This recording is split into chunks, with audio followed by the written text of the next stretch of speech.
Hello, everybody, and I bring good news. Yubot has released another big update that was released today, update 2025.1.1, and it is sure to add things that are going to ultimately make the game better and things that we, the player base, have been waiting for.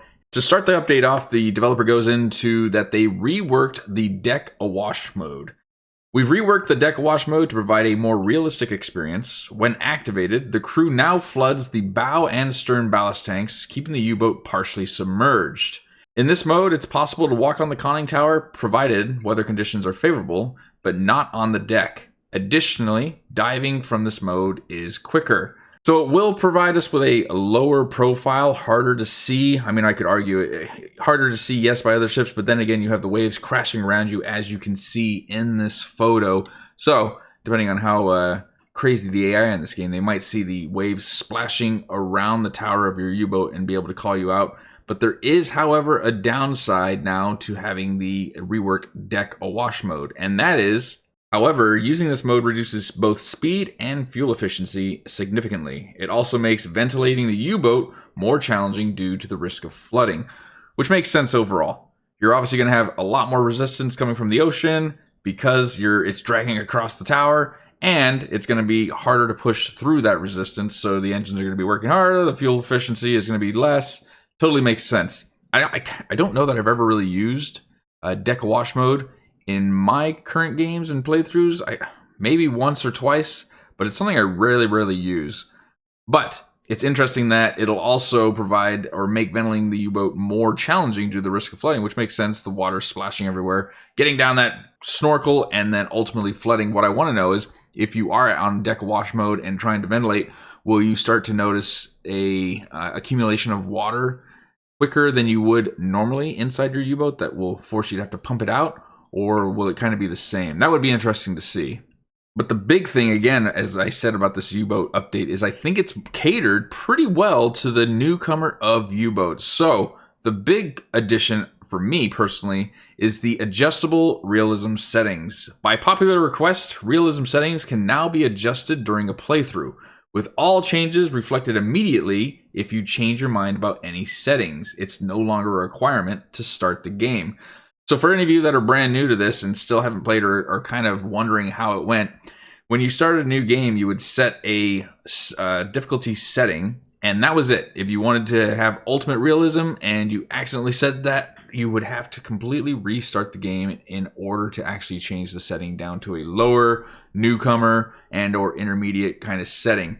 So it was kind of a pain. Or if you just were getting into the game and you didn't really know what the settings were like, if low was way too easy, if hard was way too hard, and medium was just right, maybe you wanted to go kind of a medium high, and then you got in there and you realized, I'd like to have an easier setting that I can use so I can have a more enjoyable time. You wouldn't have been able to do that. You would have to completely stop that campaign and restart a new campaign. However, in this now, if you guys are starting at, say, medium-high difficulty rate, and you get in there and you find out that you're not doing so well because you're not understanding the instruments or how things are working, you can easily now go into the settings, go to the realism tab, which you see here in the picture, and adjust that realism setting, and it takes effect immediately within the game on how they adjust your settings. So if you're just not used to a certain thing, you lower the realism down to, say, from 75% to 65%, maybe it'll fix what it is you're looking for, and or you can go in between each option and change that as well, depending on what you would like. So I know a lot of people have reached out to me in the past asking what is the perfect difficulty setting and how can they change it, and they actually did this, can they change it back? I think for those players that are out there who are now kind of worried to get started with the game, this is a perfect time now to pick up the game and learn it at your own pace, because the developers are now allowing you to do that. So great addition.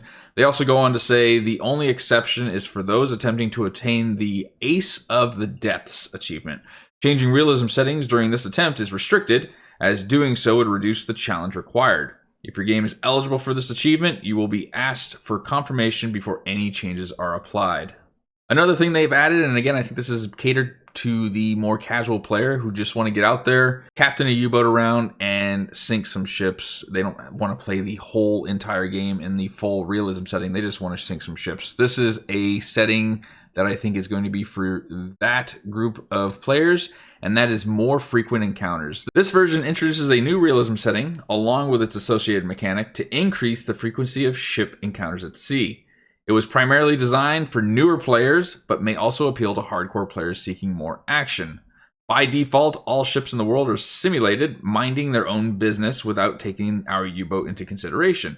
This ensures a coherent and realistic baseline, but carries the drawback that, despite playing optimally, you might experience extended periods without encountering ships if you simply have bad luck and look in the wrong areas. With this new setting activated, the game will periodically generate additional ships to appear at opportune moments, ensuring continuous engagement. These ships can appear either as visual or hydrophone contacts, but always in a manner that maintains coherence. They will not appear in locations you've recently checked. This setting is now enabled by default on non-hardcore realism presets.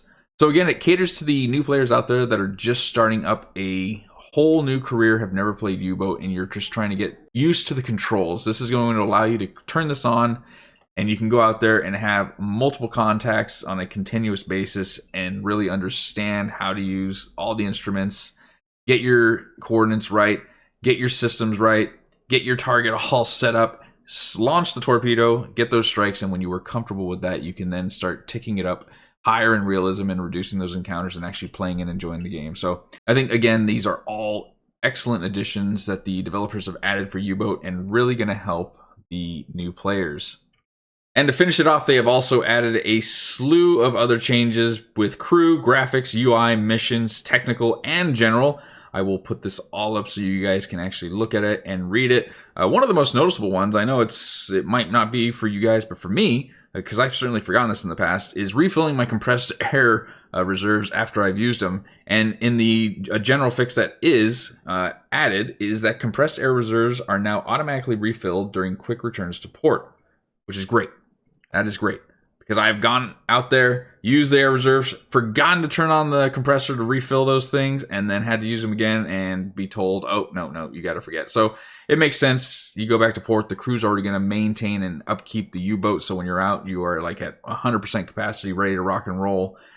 So the fact that they're going to do that, that'll be a big help for me at least. But that's the new update for the U-boat coming out. I hope you guys are going to enjoy it. And for the new players out there, comment down below. Are you guys going to get this game now because of these new additions? Or are you still a little worried? Comment down below. We'll work through it. I hope you guys can actually get on here and start playing. I think you guys will really enjoy it. But if you guys have enjoyed the video, please comment down below again. Also smash the likes up button so this video can get out to many more so they can see it. And also those new players so they can also see it. And if you want to follow more on this U-boat journey, see my U-boat videos and other videos, please consider subscribing. Until the next video, I hope you all have an incredible day. Take it easy, okay?